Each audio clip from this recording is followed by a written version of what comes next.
Hello everyone, I am very glad that you're joining this story. Subscribe, like, and comment. Enjoy the story, smile more often. I never wanted revenge. I just wanted respect. But sometimes, when you grow up being dismissed long enough, being underestimated starts to taste like fuel. And one day, you wake up burning with it. I wasn't out for blood, I wasn't the vindictive type. But I was tired. Tired of swallowing silence. Tired of pretending it didn't matter that they never saw me. So, when the moment came, when I finally had something undeniable, I made sure they'd all have to look. Even if it burned their damn eyes. Growing up in the Morgan house was like being born into a play where the script had already been written before you showed up. My older brother Jake played the leading man from the start. He was tall, tan, charming as hell, and had a smile that made grown-ups chuckle and girls whisper. He was a high school quarterback, prom king, and could shotgun a beer by the time he was 16, Dad's proudest moment, I think. My younger sister Leah was the baby, all curls and chaos, always getting into something, always the center of attention, even when she didn't try. And me? I was the ghost between the golden child and the firecracker. I read books at dinner and corrected people's grammar, which somehow made me a snob even when I whispered. There wasn't anything wrong with me, not in the traditional sense. I didn't get into trouble, didn't sneak out, didn't fail classes. But I was invisible, quiet, sharp in a way that made people uncomfortable. I asked questions at the dinner table like, why do we go to church if no one seems to believe in anything? That got me silence. Or worse, Mom sighing, Dad saying I was being weird again, and Jake chuckling like I was some kind of background noise. Jake was the kind of guy who could coast on charm alone. He'd pull AC on a test, toss the paper on the table, and Dad would say, "Attaboy, you passed." I'd get an A and no one would blink. Mom once forgot to sign my permission slip for a science camp, and when I reminded her, she said, "Well, you're so responsible. I figured you already did it yourself." That was the theme of my adolescence. I was too responsible to need help and too strange to deserve celebration. I didn't need attention, they thought. I had books. What more could I want? But I did want more. I wanted to matter. I spent most of my high school years with my head buried in textbooks, working weekends at the local library and running tutoring sessions in math and science because it felt like the only place anyone listened to what I had to say. I applied for scholarships not just to escape, but because I knew if I was going to leave that house, I'd have to do it alone. There was no college fund for me. Jake had drained most of it with his business degree that lasted 3 semesters and ended in some weed-fueled scheme to start a CBD energy drink brand. Dad bailed him out twice. They called it learning the ropes. When I asked for a used laptop my senior year, I got a lecture about hard work and self-reliance. But I kept pushing, and then it happened. I landed the Wexler STEM scholarship. You probably haven't heard of it unless you're deep in academia or live in DC, but trust me, it's a big deal. Full ride, room, board, mentorship, international research opportunities. Less than 1% of applicants get it, and they only choose 5 students a year across the country. I found out on a rainy Wednesday afternoon in April. I remember because I was sitting in the parking lot outside the high school, staring at the email on my cracked phone screen, wondering if it was some elaborate prank. Then I called my mom. I should have known better. She answered like always distracted, like I was interrupting her life. I told her the news, voice shaking, barely able to breathe. There was a pause. Then she said, "Oh wow, that's nice. So, what's for dinner tonight? Do you know if Jake's coming over?" That's when I knew. Later that week, they invited the whole family over for one of Dad's backyard barbecues. The kind where the meat is overcooked, the beer is flowing, and every man thinks he's an expert in something nobody asked him about. I was quiet most of the night, waiting, hoping they might bring it up. Maybe a toast. Maybe a congratulations. Something. Anything. Nothing. Finally, when I couldn't take the silence, I brought it up myself. I said, "I got that scholarship." The Wechsler stem. I tried to sound casual, like it wasn't the most important thing that had ever happened to me. Jake looked up from his plate, a smear of barbecue sauce on his lip. He laughed. Wechsler? Damn, must have been your lucky day. The whole table chuckled. Mom even shook her head with that tired smile like she was indulging a child who thought they'd done something clever. Dad said, "That's nice, sweetie," like I'd just told him I'd passed a driving test. I wanted to disappear. Or scream. Or maybe both. It wasn't just the comment, it was the ease of it. How fast he reduced all my effort, all those sleepless nights, the lonely hours, the pressure and anxiety and raw damn fear, to luck. Like I'd tripped and landed in success. Like it had nothing to do with me. But I smiled, and I swallowed it. That night, I lay in bed staring at the ceiling fan spinning above me, teeth clenched so tight my jaw ached. I told myself this would be the last time they made me feel small. One day, I wouldn't have to explain myself anymore. One day, they'd know exactly who I was, and they'd hate how wrong they were. I didn't want revenge. I just wanted respect. But sometimes, you only get one by faking the other. There's a specific kind of hurt that doesn't bleed, doesn't bruise, doesn't raise its voice, but it lives inside you like a splinter that never quite works its way out. That was what that night felt like. A dinner table full of people who shared my last name, who were supposed to be proud of me, who'd watched me grind myself to the bone for something that didn't come easy, and still, all they saw was luck. The night I got the scholarship, I wasn't expecting a parade. I wasn't looking for balloons or champagne. But I thought maybe, just maybe, they'd look at me like I mattered. That I'd finally stepped out of the shadow I'd been shoved into since I was a kid. But instead, it felt like being back in middle school, where Jake won MVP at a game I didn't go to because I had a science fair the same night. Guess which one made the family photo album? We were all sitting at the dinner table, same worn wood, same chipped dishes, same overcooked meatloaf that Dad insisted was just like Mom used to make, even though she never cooked it a day in her life. Jake was already 2 beers in, talking too loud, making Mom laugh even when he wasn't funny. Leah was scrolling on her phone, barely pretending to listen. I sat there, heart pounding in my chest like it was trying to break out, waiting for the right moment to say it. I cleared my throat. "So, I got the Wechsler STEM scholarship," I said, trying not to sound too excited, trying not to make it sound like the biggest thing that had ever happened to me. Because when you grow up being overlooked, you learn to present your accomplishments like they're accidents, soft, quiet, unthreatening. Jake didn't even blink. He leaned back in his chair, took a long swig from his bottle, and said, "Wechsler? Damn. Must have been your lucky day." He laughed as he said it. Not in a cruel way, worse than that. In a dismissive, casual, you're not even worth arguing over kind of way. Have you ever had your biggest achievement brushed off like it was a lottery ticket win? Ever had someone you loved just smirk and say, "Must be nice," like you didn't fight tooth and nail to earn it? Drop a comment if that's ever happened to you. I want to know I'm not alone. Mom chuckled with him like it was some inside joke, like I'd stumbled into success by accident, and wasn't it just adorable how the weird one finally got a gold star? Dad didn't say much, just that same tired line he always pulled when Jake said something borderline mean. "Jake's just teasing," he said, barely looking up from his plate, as if that made it all fine, as if being the butt of every joke was just part of my identity now. I wanted to say something. I really did. I wanted to look Jake in the eye and ask him what exactly he thought I'd been doing for the past 4 years while he was bouncing from failed business idea to failed business idea, still living off Dad's goodwill and credit card. I wanted to tell Mom that her silence was just as loud as his mockery. I wanted to scream. But I didn't. I smiled.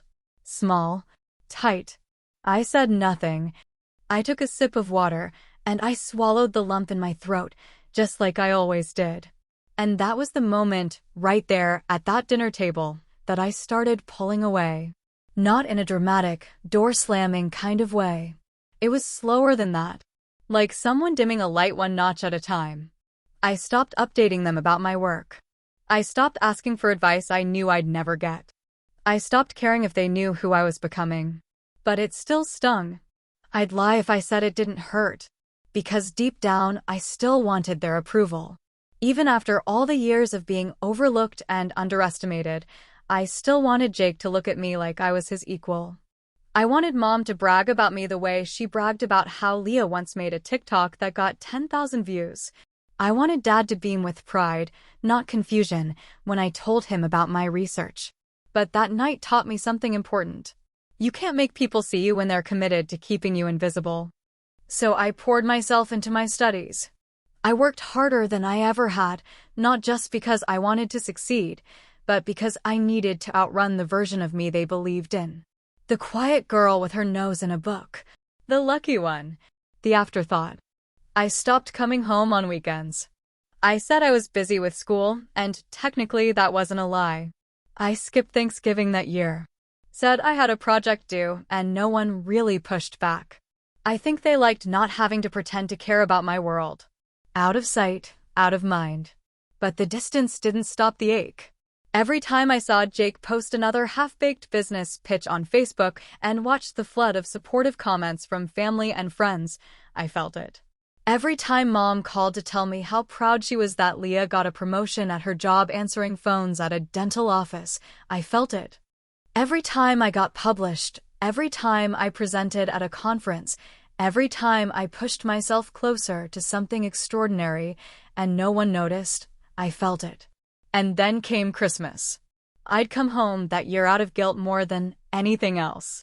The tree was up, the house smelled like cinnamon and false nostalgia, and everyone was in their usual spots. Jake by the fire with a beer, Leah on the couch scrolling, Dad yelling at the TV, Mom fussing over the food like anyone cared. I was in the kitchen pouring myself a glass of wine when I heard it. Jake, in the next room, talking to Uncle Ron. Yeah, she got that scholarship thing, but she'll never make anything of it. That girl's got zero instincts.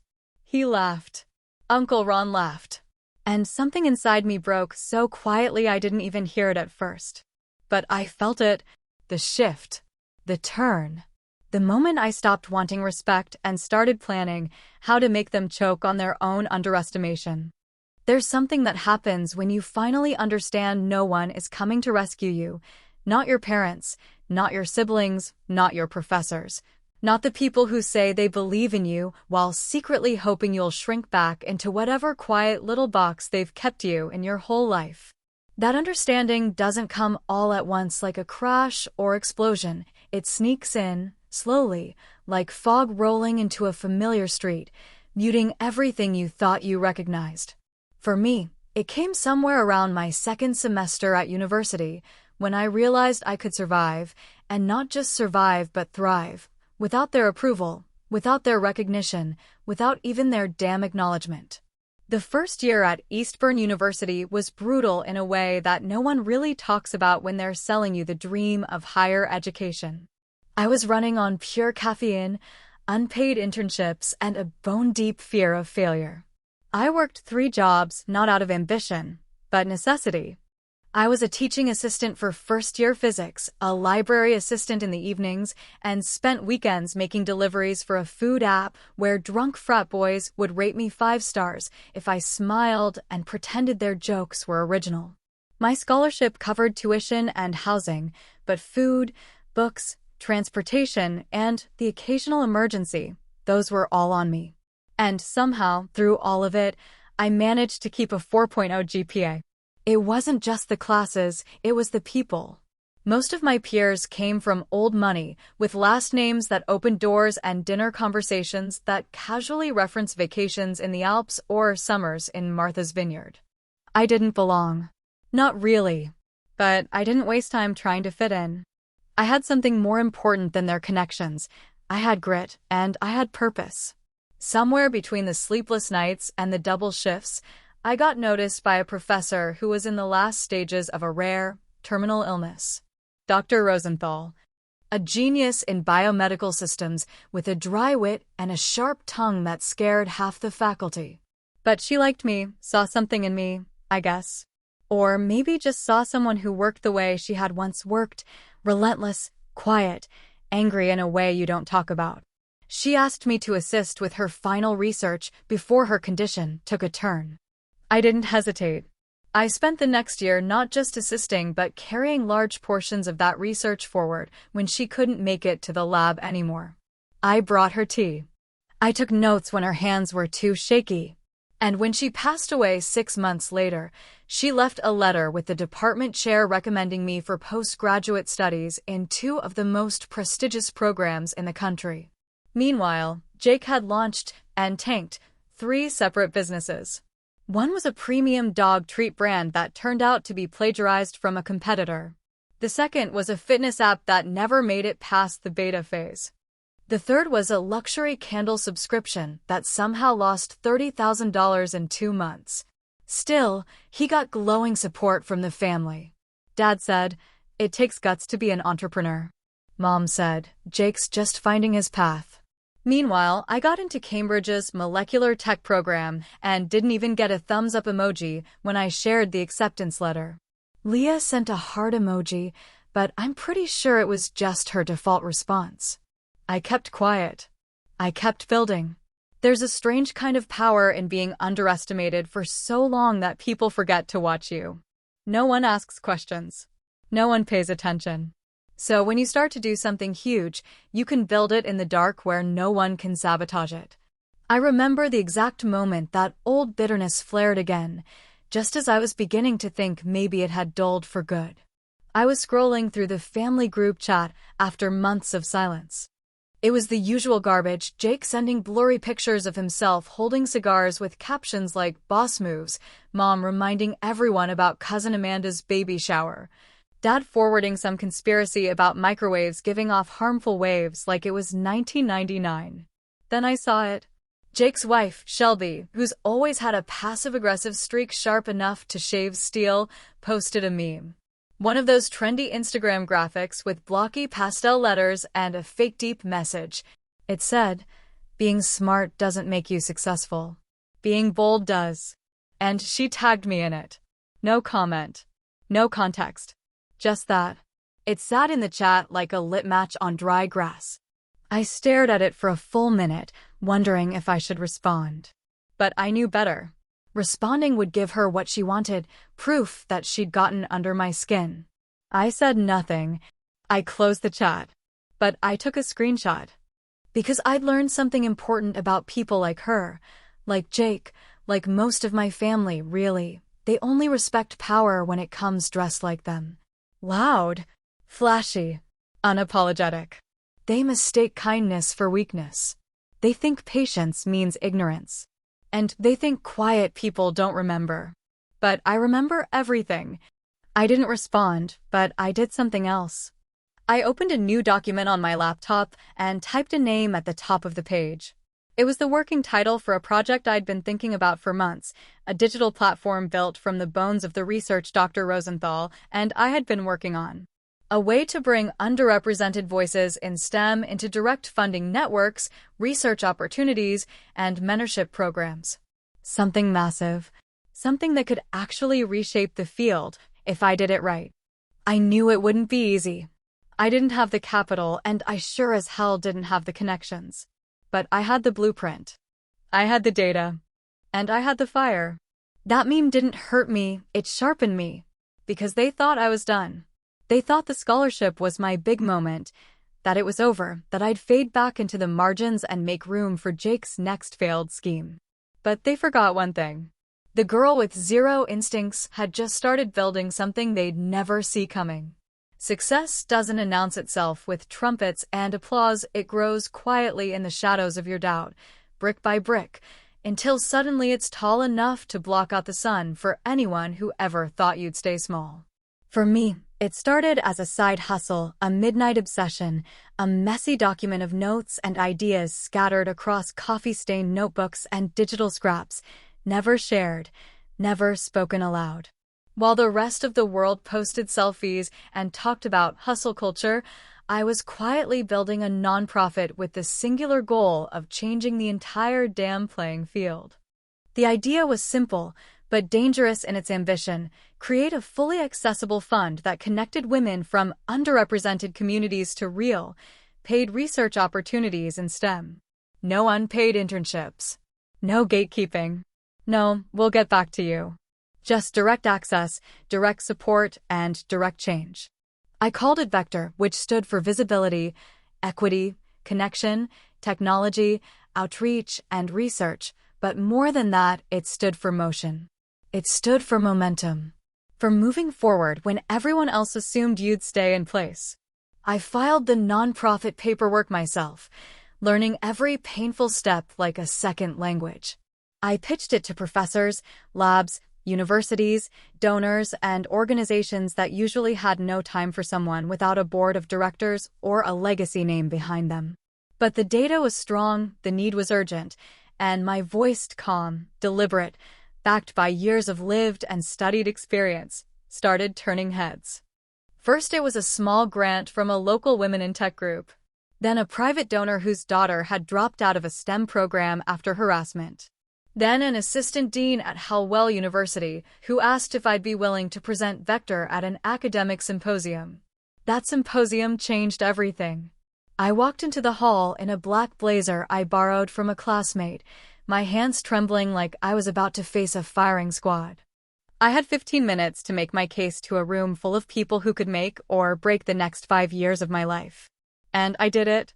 Not perfectly, not without nerves, but with purpose. And when I stepped down from that stage, 2 department heads and a research director pulled me aside to talk partnerships. Within 6 months, Vector had formal agreements with 3 major universities and a growing database of applicants from across the country. I was invited to write for academic journals, asked to speak at events, interviewed for podcasts I'd never even heard of before they slid into my inbox. But I didn't flaunt it. I didn't post it all over social media. I didn't bring it into the family group chat. Because I knew better by then. My wins weren't welcome trophies at our table, they were landmines. While my work expanded, Jake's world collapsed in on itself like a paper house in a rainstorm. His third business had failed spectacularly, something about misused funds and unpaid vendors. I didn't dig for details.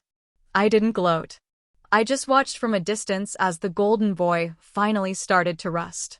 And when he asked the family for money quietly, indirectly, but still with that same smug charm he always wore, I stayed silent at first. But a few days later, I called Mom. I can help, I told her, my voice even, careful, neutral. She hesitated. He doesn't want help. I can transfer it directly to him, I said. I don't need a thank you. I just don't want him to fall apart. Mom went quiet for a beat. Then she said the thing that snapped something deep inside me, the thing I still hear echoing in my head when I think about all the ways love can twist into something small and cruel without even trying. You know how sensitive Jake is. There it was. Not, thank you for being generous. Not, he's lucky to have you. Just that. A reminder that even at rock bottom, Jake's pride was sacred ground, untouchable, unquestionable. And my accomplishments? My money? My charity? They were threats. Because they came from me. Later that night, Jake messaged the group chat. I'll be fine. Not interested in handouts. Especially from people who think success makes them better than family. I didn't respond. But I took a screenshot. Because of course he made it about ego. Of course he saw my offer as an insult. Of course he couldn't imagine that I'd help him not out of superiority, but out of spite-proof compassion. That was the thing about Jake. He couldn't imagine a version of me that wasn't competing with him, because deep down, he always knew I was the one who'd already won. I was tired. Tired of pretending that his failures required more care than my success. Tired of watching my family step over my milestones like they were potholes in the road. Tired of protecting his feelings when no one ever protected mine. So the next time Mom said, he's going through a lot, I snapped. Why is his pride more important than my work? I asked, voice low and sharp like a blade under the table. She didn't answer. I think she didn't know how. I didn't apologize. Because I wasn't sorry. I went back to my work, Back to Vector. Back to the growing list of women whose lives were changing because I refused to quit when no one believed in me. I stopped checking the family chat. I stopped waiting for recognition. I stopped asking them to understand something they were determined to ignore. And then it happened. An email slid into my inbox one gray Thursday morning as I was reviewing grant applications. It was from the dean of Hallwell University, short and formal and loaded with the kind of weight you feel before you even open the file attached. They wanted to name their new STEM research wing after me. Ava Morgan. Not Jake's sister. Not the quiet one. Not the ghost in the corner. My name. On the building. On the map. On the legacy. And suddenly, I knew exactly what I was going to do next. Some people think revenge is loud, shouted from rooftops, swung like a hammer, dropped like a bomb that scorches everything in sight. But I've learned that the most devastating kind of payback is quiet, precise, and patient. It waits, it watches, it knows its moment, and then it strikes with the kind of grace that leaves no mess, just silence and stunned faces. And in my case, it all started not with a grand gesture, but with a family group chat and one careless sentence from the golden boy himself. I hadn't told anyone about the wing yet. Not a soul. Not my colleagues, not my neighbors, not even the handful of friends who kept trying to pull me out of work long enough to celebrate. There was something sacred about it, something too precious to expose to the usual mix of fake congratulations and sideways insults I'd come to expect from my family. I didn't want to hear, "Wow, that's impressive, Ava," followed by, "So when are you going to take a break and settle down?" I didn't want to watch their faces struggle between admiration and jealousy, pride and resentment. I wasn't ready to watch them ruin this for me the way they had ruined every other milestone I'd quietly passed while they pretended Jake was still the family's future. So I kept it close. Just me and the email. A short, official message from the dean, full of stiff congratulations and attached with a PDF mock-up of the building's new signage. It read, "The Ava Morgan STEM Research Pavilion, dedicated to innovation, inclusion, and impact." I printed it out once, just to see my name in ink. I didn't frame it. I just kept it tucked in a drawer with my old scholarship letter and a worn-out photo of Dr. Rosenthal. I should have known better than to open the family group chat that Sunday afternoon. I wasn't in the mood, but some instinct, some twisted curiosity, pulled me into it anyway. The usual stream of nonsense scrolled up my screen, Leah sending blurry pictures of her brunch, Mom reminding everyone about Dad's upcoming birthday dinner, and someone's toddler smashing a cake. Then, out of nowhere, Jake dropped a message that stopped me mid-sip of coffee. Funny how some people peak at 20. No context. No follow-up. Just that. But I knew it was meant for me. I knew it with the kind of certainty that comes when you've spent your whole life being the target of someone's casual cruelty. Jake was never good at subtlety, but he was great at pretending his jabs were jokes. And just like always, one of our cousins responded with a string of laughing emojis, like it was the funniest thing anyone had said all year. Not one person asked who he meant. Not one person defended me. Because deep down, they knew too. I didn't reply. I just stared at the screen, heart steady, fingers calm, and pulled up the email from Hallwell again. I opened the PDF, zoomed in on the rendering of my name on the building, and took a screenshot. It wasn't for them. Not yet. But I wanted it ready. Just in case. Because I knew Jake. I knew he wouldn't stop there. I didn't have to wait long. 3 days later, the chat came alive again. Jake was on a roll, ranting about something someone had said to him on LinkedIn, some job offer he turned down because it didn't align with his brand. Then, right in the middle of a thread about new opportunities and failed ventures, he dropped it. "She's just lucky no one figured out she's a fraud." Just like that. No name. No direct tag. But there it was. I could practically hear his voice saying it. That smug, drawn-out tone he used when he wanted to sound like he was in on some secret the rest of us had missed. She's just lucky, that same word again. Luck. As if I hadn't earned every sleepless night, every paper, every lecture, Every damn grant with blood and discipline and a quiet fury that burned hotter than anything he'd ever felt. No one figured out, as if I had tricked the entire academic and research world into believing I was something I wasn't. She's a fraud, as if he had any idea what it took to be me for one goddamn day. That was the moment it stopped being background noise. That was the moment the blood in my veins turned colder.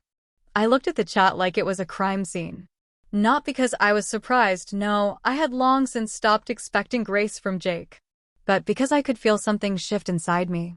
A final thread snapping. A door slamming shut.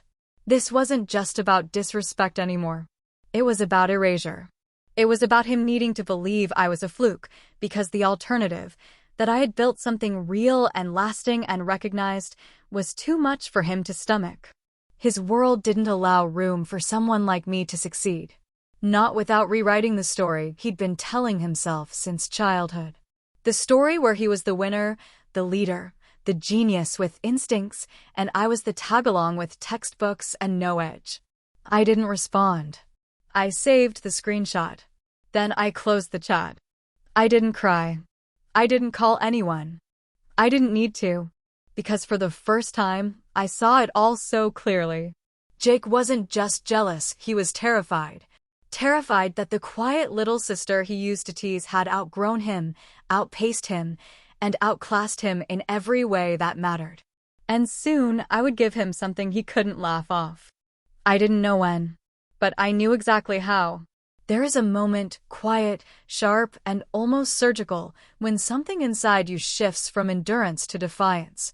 It's not rage, not the kind that burns fast and loud and leaves nothing but ashes. It's colder than that. It's the moment when you realize you've taken all the punches, all the passive slights, all the backhanded jokes and the subtle digs, and now, finally, you're done. Not out of weakness, but because you know the truth. And you know it so well, so deeply, that you no longer need anyone else to see it to believe it. That's where I was the night I finally lost it. I'd been sitting on the couch in my small, overworked apartment, watching rain trickle down the windows like the world was rinsing itself of something heavy. My laptop was open, my inbox filled with press drafts and grand inquiries, but I couldn't focus. I kept hearing Jake's words, echoing like moldy mantras. She's just lucky. She's a fraud. She peaked at 20. They weren't just insults. They were weapons, finely tuned to hit exactly where it hurt, sharpened by a lifetime of knowing how to keep me small. I opened the family group chat, the one where they shared updates about new babies and barbecue recipes and Jake's latest venture. The one where no one had mentioned Vector or my lectures or the research wing being named after me. The one where I existed only in the margins, only in silence. I stared at it for a long time, thumb hovering over the keyboard, breath slow, deliberate, controlled. And then I started typing. I don't even remember the first sentence, only that once I began, I couldn't stop. It poured out of me like floodwater from a cracked dam, cold, clear, and unstoppable. I wrote without apology, without softening the edges, without tucking my anger beneath polite phrasing. I didn't use caps. I didn't yell. I didn't curse. That would have given them an easy out. I wanted them to read every single word with no way to look away. If success is luck, I wrote, then I must be the luckiest woman on earth. Because I worked 80-hour weeks for 10 years. I ate in libraries, I slept 3 hours a night. I wrote grant applications while you all were posting vacation photos. I missed birthdays and funerals because I couldn't afford to stop. I gave up comfort, sleep, and relationships so I could build something real. Not because I wanted to prove anything to you, but because I knew no one else would believe in me unless I carved it into stone myself. There was no typing bubble, no response. I wasn't finished. I told them how they made me feel, how being in that family felt like screaming through a glass wall while everyone on the other side clapped for Jake's every stumble. I reminded them of every joke, every sideways comment, every time they said, "She's just different," like it was a disease. I didn't write it to win. I wrote it because I had nothing left to lose. You don't beg people to see you when you've already built something that makes their opinions irrelevant. And then I dropped the PDF. I didn't preface it. I didn't explain. Just the attachment. The digital file I'd been holding like a loaded gun for days. Subject line: Wing naming ceremony, Ava Morgan STEM Pavilion. No emojis. No tags. No fanfare. Just the cold, undeniable proof. My name on a building. My work etched into the very bones of a prestigious university. My legacy written without their permission. And then I sat back. The chat went still. Not even Leah, the one who usually filled dead air with hearts and memes, said anything. Nothing from Dad. Nothing from the cousins who used to laugh at Jake's digs. For the first time in my life, I imagined they were actually looking at me. And they didn't know what to say. Hours passed. I made dinner. I cleaned the kitchen. I took a walk in the cold night air, letting it bite at my skin until the noise in my head dimmed just enough to think straight. I came back, checked the chat again. Still nothing. And then, finally, Jake replied. Congrats. Guess you finally got lucky enough to matter. That was it. I stared at the sentence for a long time, wondering how many drafts he'd written before settling on that one. It wasn't anger. It wasn't even sarcasm. It was bitterness distilled to its most pathetic form. A man who'd been handed everything trying to convince himself that someone who earned everything had cheated. I didn't reply. Because what do you say to a man so broken by his own ego that he can't admit when he's been outrun? What do you say to a brother who needs you to be less, just so he can keep pretending he's more? You say nothing. And then, as if to stamp the moment with the final insult, Mom sent a thumbs-up emoji. Not, I'm proud of you. Not, congratulations. Not even a sentence. Just a floating yellow hand, the kind you send when you don't know what else to do, when you can't be bothered to say something real. I closed the chat. Deleted it from my home screen. Because that was the last time they would make me feel small in the presence of my own success. They could keep their group messages, their fake laughs, their fragile pride. I had a building with my name on it, and no one, especially not Jake, could take that away from me. The sky was sharp and cloudless that morning, the kind of cold, blue clarity that makes you feel like anything is possible and nothing is promised. I arrived at the university 2 hours early, my nerves wrapped so tightly around my ribs I could barely breathe. I wore a black suit, sleek, simple, tailored just enough to command attention without asking for it. No jewelry, no embellishment.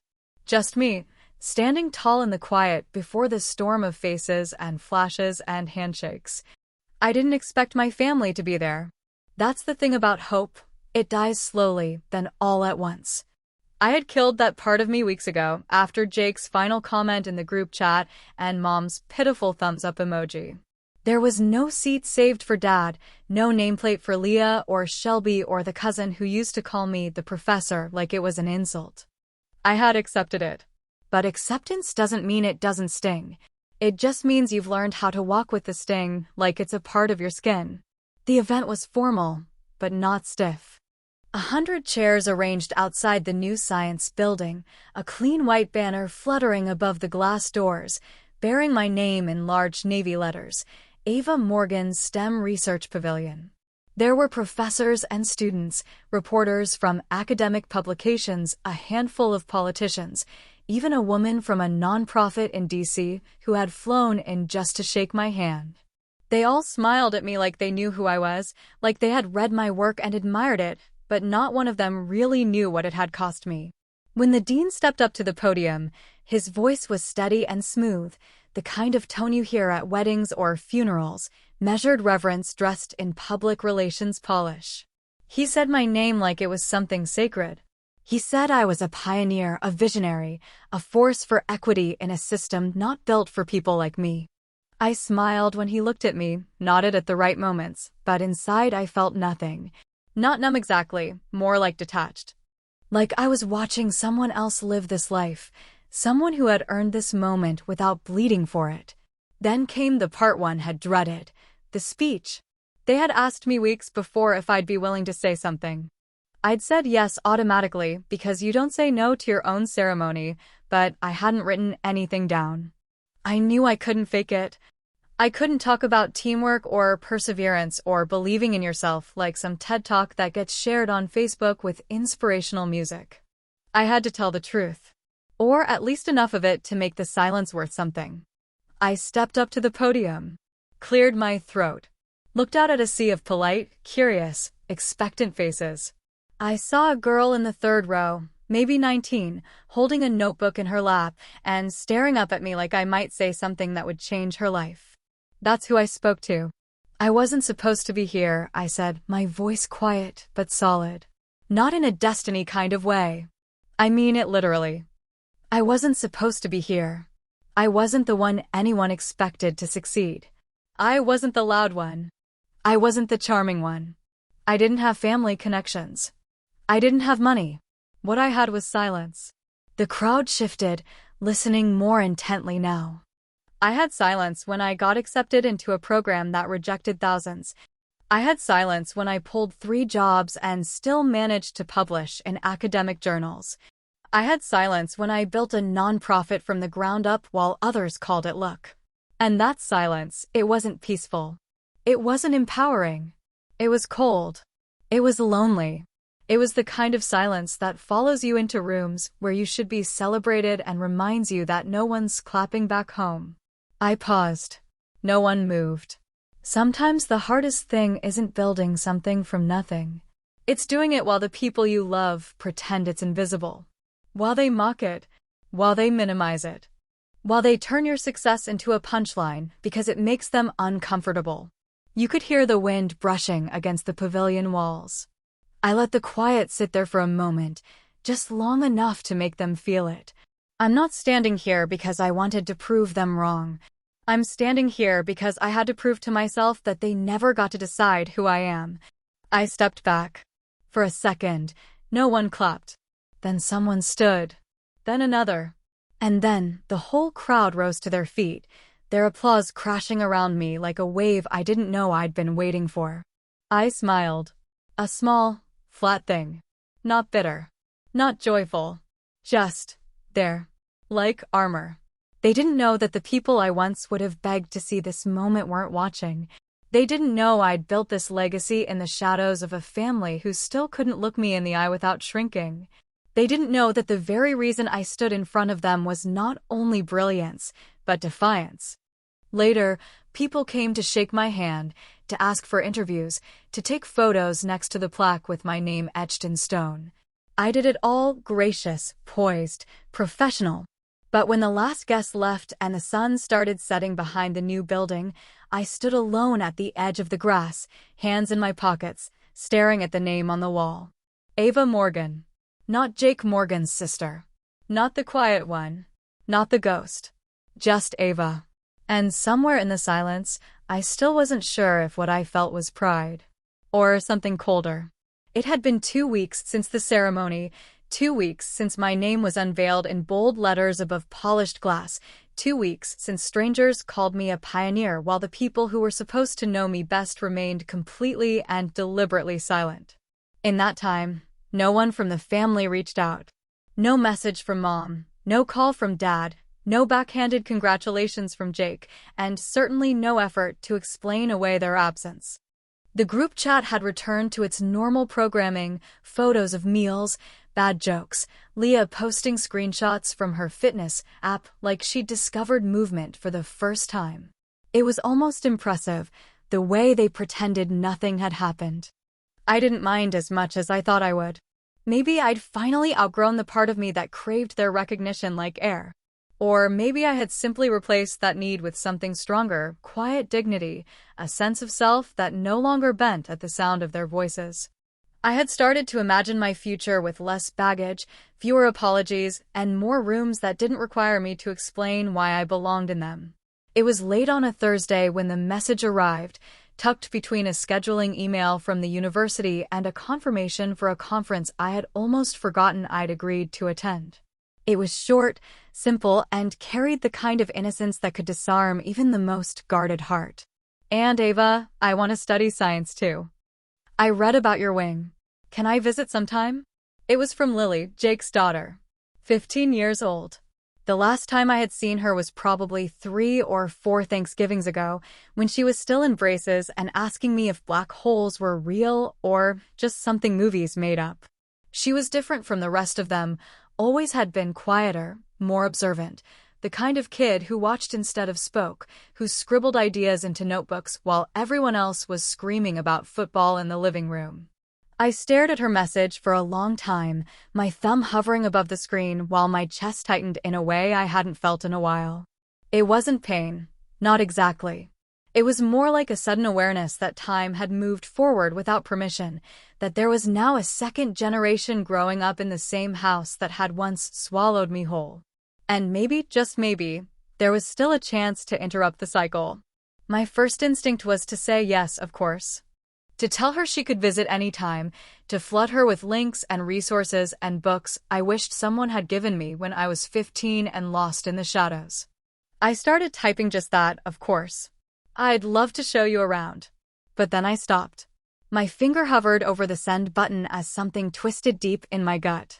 Because I wasn't sure what this message meant. I didn't know if Lily had found the article herself or if Jake had shown it to her with a sneer. I didn't know if this was genuine admiration or just teenage curiosity. I didn't know if inviting her in would start something I wasn't ready to carry, like hope or connection or worse, the kind of fragile affection that shatters when it brushes against family history. So I deleted the message, typed a new one. Only if you promise not to call it luck. That one stayed on the screen for a while, blinking back at me like it was asking a question I wasn't sure how to answer. I thought about all the times I'd wanted someone to believe in me before I had proof. Before the degrees and the titles and the building with my name on it. I thought about how different things might have been if someone had just looked at me and said, "You're enough, just as you are." They never did. And maybe that's why I built everything I did, with my hands clenched and my jaw locked and my soul set to silent determination. I had to prove it to myself because no one else would. But Lily, she still had time. She was still early enough in the story that maybe someone else's belief could change the course of things. So I hit send. No emoji. No exclamation points. Just the message. Clean. Honest. Me. There was no instant reply. Just silence. But this time, the silence didn't sting. It felt like possibility. Like something was beginning, quietly, in the background, where all the best things tend to start. I closed my phone and looked around the apartment, smaller than it should be for someone with a building named after her, but mine all the same. The air was still. The night was quiet. And, for the first time in a long time, I didn't feel like I was waiting for anything. They never apologized. Not for the jokes. Not for the years of silence. Not for the way they'd erased me from the narrative unless it was convenient to drop my name in front of someone important. But I had stopped needing their apologies. I had stopped needing the late praise, the too little too late recognition. The building stood. My work stood. My name stood. Still, sometimes, when the day is long and the work is hard and the weight of all that I've carried presses a little heavier than usual, I wonder. I wonder who I might have been if they'd believed in me first.